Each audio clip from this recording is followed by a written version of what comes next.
This is Monday, October 9th, as we get into our last story. Your first 9 weeks grades are now posted. You gained 15 B points for the new 9 weeks. The final short stories test comes up on Thursday of this week. Spirit Day was Twin Day. Tomorrow is going to be College Day. Your notebooks are due Wednesday, but you can turn in early if you want.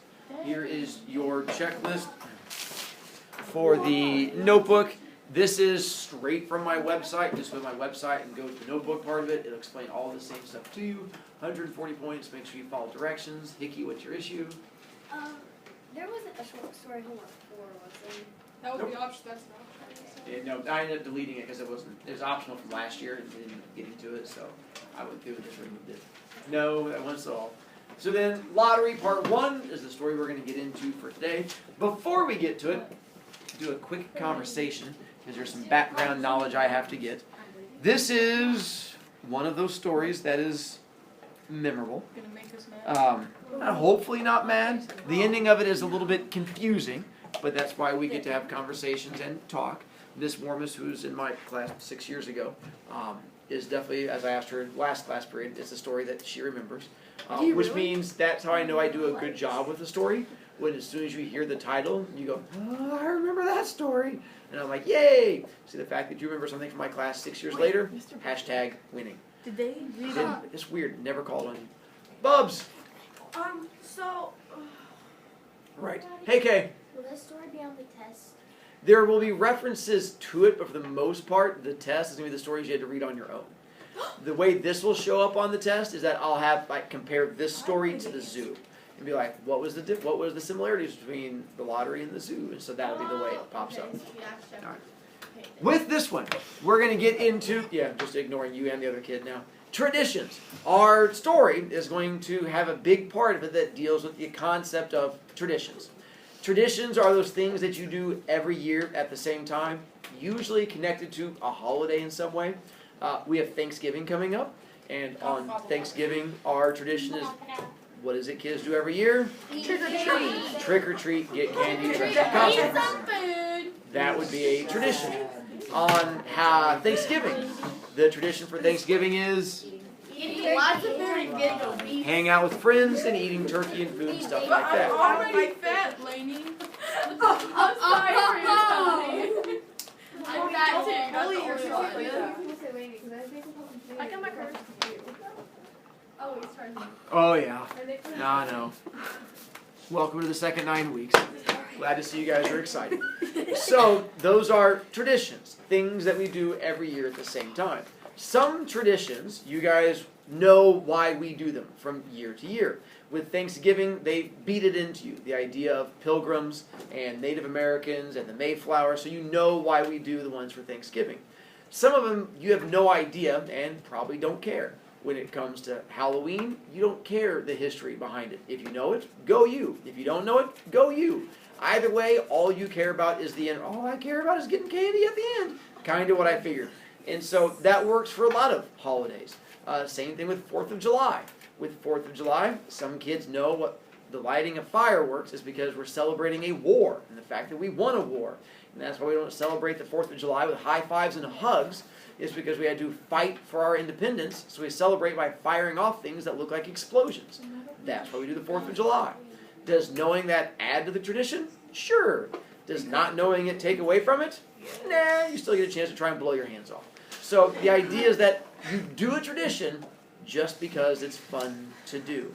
The reason I bring this up, our story, The Lottery, is going to deal with a tradition, and the final part of it, you're going to be, Mr. Brovicast, why would they do this? And my answer is tradition. It's because it's something they always do. You do traditions because your parents do them. Your parents did them because their parents did them. Traditions are just things you do, they get handed down to you. Much like for me, I have the tradition of ignoring kids, regardless of how long they have their hands up. But Mr. Brovicast, you don't do that every year, you do it every day. Yep, it's a daily tradition. Then, with this story, it's going to deal with irony. What is irony? An iron. Something We're going to pop up in the story where the opposite of what we're expecting is going to happen. The foreshadowing in this one is similar to with Man from the South, where the what is foreshadowing? It gives Oh, you that's something hilarious. that's happening. What's gonna The happen? clues. In this one, it's not so much like the voices, where you have these clues pop up and you have to try and figure out the ending. It's more like Man from the South, like, Mr. Broviak, I'm getting a weird feeling about that. I'm like, yeah. And so you're going to pick up on little foreshadowing clues that start helping you predict what's going to happen, because there's little things thrown throughout the entire story. And then, much like some of our stories, the necklace, which had a long exposition, this one has a long exposition. What is exposition? Boring stuff. Boring. Now the good news is, for as long as the boring beginning stuff is, the rising action more than makes up for it. In this one, the rising action is really, really suspenseful. As soon as we get past it, if you can imagine this mountain, it is flat, way up high, drops down real fast, because it has a big climax, and then the story just like sort of ends and has a really quick resolution. And so it makes it kind of fun from there. Oh, and then the last thing, this story is called The Lottery, which means it's about a lottery. So I'm assuming you know what lotteries are, so let's go with what do you normally win in a lottery? Normally you win money. Do you always win money? No. It can be other things. In my class, we run a lottery each week. What lottery do we run in here? Tie game. In that case, you're not winning money, you're winning something better than money, which is B points. Why is it better than money? Because money can't buy B points. And so that'd be the same idea there. Are all lotteries good? No. Some lotteries can be bad. Most of them are good. But, and we have a war, like in the 1970s, we had the Vietnam War, and we did not have enough people to go out and fight it. We had a draft, which meant we had to go pick random people to go fight in the war. And there was a book a lot of kids read, which had a random lottery for kids to go kill each other. Hunger Games, that was a lottery. The Reaping, at the very beginning, where they randomly pull out 2 kids, they won a free trip. It's just you didn't necessarily have a good chance of surviving your free trip. Make it quick, Bubs. Okay, I have like 4 things. 1, I have a teacher and he taught me how to bet something today. And then 2, is the reason you're not allowed to you give us nicknames because you can't say our real names on the video. No, Maddie, Grader, I can say your name on there. It's okay. Oh, you're gonna get creepy. And Please, no. moving on. That's it. Then, with the lottery, as we get into our exposition, I'm going to read it, figure out when is it taking place, where is it taking place, who are the people in it, as always. The lottery. The morning of June 27th was clear and sunny, with the fresh warmth of a full summer day. The flowers were blossoming profusely, and the grass was richly green. The people of the village began to gather in the square between the post office and the bank around 10 o'clock. In some towns, there were so many people that the lottery took 2 days and had to be started on June 26th.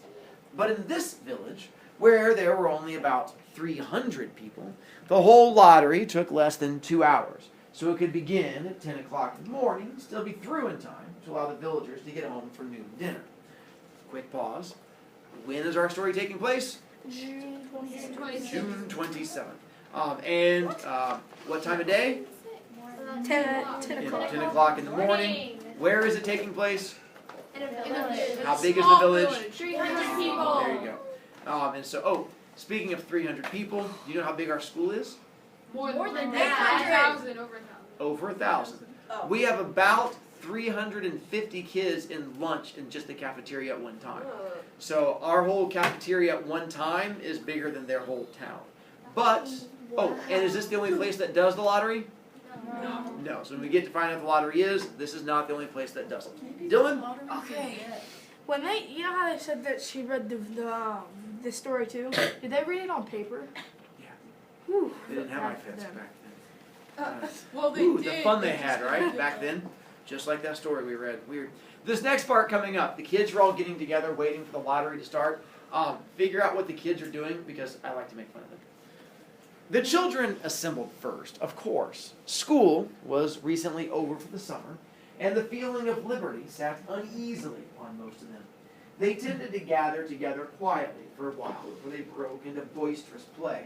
Their talk was still the classroom and the teacher, of books and reprimands. Bobby Martin had already stuffed his pockets full of stones, and The other boys soon followed his example, selecting the smoothest and roundest stones.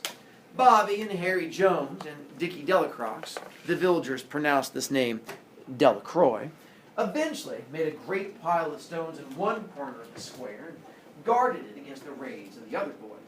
The girls stood aside, talking amongst themselves, looking over their shoulders at the boys, and the very small children just rolled in the dust or clung to the hands of their older brothers or sisters. So what is it the boys did? Oh, each other with stones. Played with rocks. And what did the girls do? Talk about Look at them. They checked him out. So I don't know You were so serious. which is worse, being the ones playing with rocks or being the ones checking out the ones playing with rocks. Checking out the ones. Checking out the ones. They both have issues. What? But rocks are fun. Both have issues. Why do you think I I can't- have so many problems? I'll charge you a point to answer your question. Never mind. Okay. Soon the men began to gather, surveying their own children, speaking of planting and rain, tractors and taxes. They stood together, away from the pile of stones in the corner, and their jokes were quiet, and they smiled rather than laughed. The women, wearing faded house dresses and sweaters, came shortly after their menfolk. They greeted one another and exchanged bits of gossip as they went to join their husbands. Soon, the women, standing by their husbands, began to call to their children, and the children came reluctantly, having to be called 4 or 5 times. Bobby Martin ducked under his mother's grasping hand, ran, laughing, back to the pile of stones. His father spoke up sharply. Bobby came quickly, took his place between his father and his oldest brother. The lottery was conducted, as were the square dances, the teen club, and the Halloween program by Mr. Summers, who had time and energy to devote to civic activities. He was a round-faced, jovial man, and he ran the coal business, and people were sorry for him because he had no children, and his wife was a scold. When he arrived in the square, carrying the black wooden box, there was a murmur of conversation among the villagers, and he waved and called, "I'm a little late today, folks." The postmaster, Mr. Graves, followed him, carrying a 3-legged stool. The stool was put in the center of the square, and Mr. Summers set the black box down on it. The villagers kept their distance, leaving a space between themselves and the stool. And when Mr. Summers said, "Some of you fellows want to give me a hand?" there was a hesitation before 2 men, Mr. Martin and his oldest son Baxter, came forward to hold the box steady on the stool while Mr. Summers stirred up the papers inside of it. Quick pause as we're getting farther with the exposition. What is it they use for this lottery? A black box. Black box. What is the black box sitting on? It's the 3-legged stool. And what is in the black box? Paper. There you go. We don't know what's on the paper yet, Powerball. but it's something. We have paper inside a black box on a stool. Cheeky. What does he mean when he said his wife was a scold? You know what it means to scold someone?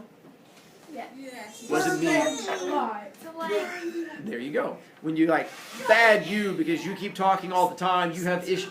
And if all you ever do is scold people, then you're called a scold, which means what kind of personality does she have? A sad personality. I get it now. And so that's when you do it so often, they just you just sort of have that kind of personality. So she just sort of that kid person always, "Get off my lawn! What's wrong with you? Do your homework!" Oh, I know. Apparently so is everyone else when it comes to her, because they feel the same way. This next part we're going to find out now that we know what they use for the lottery. We're going to find out how long they've been doing the lottery. You need to go get water? What's up? Nope. Oh. The original paraphernalia for the lottery had been lost long ago, and the black box, now resting on the stool, had been put into use even before Old Man Warner, the oldest man in town, was born. Mr. Summers spoke frequently to the villagers about making a new box, but no one liked to upset even as much tradition as was represented by the black box. There is a story that the present box had been made with some pieces of the box that had preceded it, the one that had been constructed when the first people settled down to make a village here. Every year, after the lottery, Mr. Summers began talking again about a new box, but every year the subject was allowed to fade off without anything being done. the black box grew shabbier each year, and by now it was no longer even completely black, but splintered badly along one side to show the original wood color, and in some places faded or stained. How long have they been doing the lottery? Since Mr. Martin was born. Not Mr. Martin, but close. When the village was born. Forever, forever, longer than Old Man Warner, whose first name is Old Man. I bet he had a rough childhood. Oh, But it's ever since he was young, so they've been doing it forever and ever and ever. my tummy hurts. Yeah, I'm sorry to hear that. Mr. Martin and his oldest son Baxter held the black box securely on the stool until Mr. Summers had stirred the papers thoroughly with his hand. Because so much of the ritual had been forgotten or discarded, Mr. Summers had been successful in having slips of paper substituted for the chips of wood that had been used for generations. Chips of wood, Mr. Summers had argued, had been all very well when the village was tiny. But now that the population was more than 300 and likely to keep on growing, it was necessary to use something that would fit more easily into the black box. The night before the lottery, Mr. Summers and Mr. Graves made up the slips of paper and put them in the box, and it was then taken to the safe of Mr. Summers' coal company and locked up until Mr. Summers was ready to take it to the square the next morning. The rest of the year, the box was put away. Sometimes one place, sometimes another. It spent 1 year in Mr. Graves' barn and another year underfoot in the post office, and sometimes it was set on a shelf in the Martin grocery, just left there. We didn't always use paper. At one time we used older technology, which was Wood. chunks of wood. But now that our town is humongous, how big is it? 300 people. You know what, we can't keep using chunks of wood, so now we're going to use smashed flat wood, otherwise known as Paper. Not a lot of people.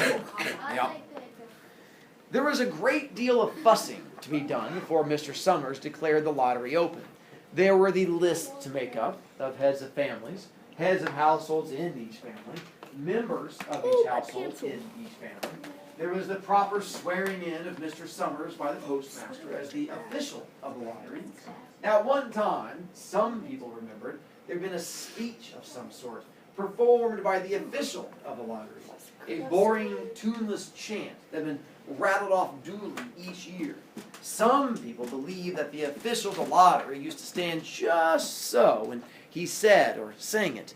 Others believe that he was supposed to walk among the people, but years and years ago, this part of the ritual had been allowed to lapse. There had been also a ritual salute, which the official of the lottery had had to use in addressing each person who came up to draw from the box. But this also had changed with time.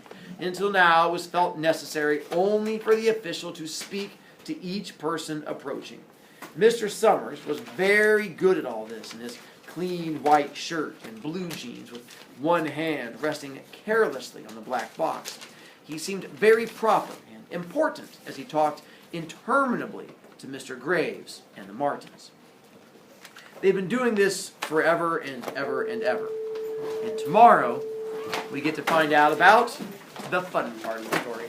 Oh, If you